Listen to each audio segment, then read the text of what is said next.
kocalar toyladı hep alpların en kutlu dualarla kuşattı pusatları. At üstünde alder kızıl elma izinde 3 kıta 70 ülke dirilişin peşinde. Hey!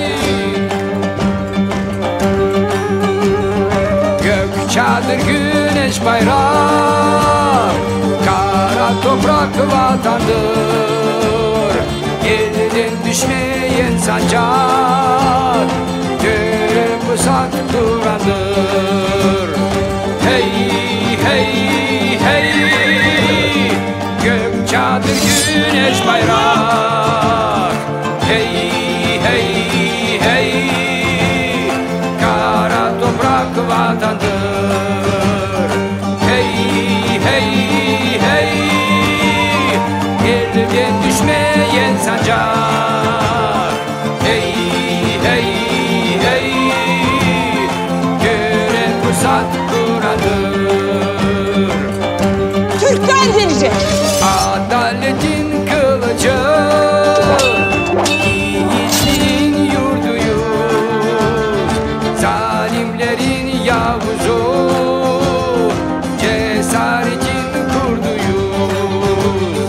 Şafaktanı söküyor, gece güne dönüyor. Mazlumlar bayram etsin, İşte Türkler geliyor. Hey hey hey, şafaktanı söküyor. Hey hey hey, gece güne dönüyor. Hey hey hey, mazlumlar bayram etsin. Hey hey hey, İşte Türkler geliyor.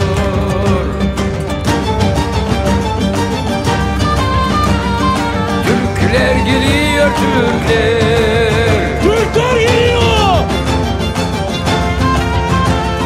At üstünde alder, aksakallı kocalar Türkler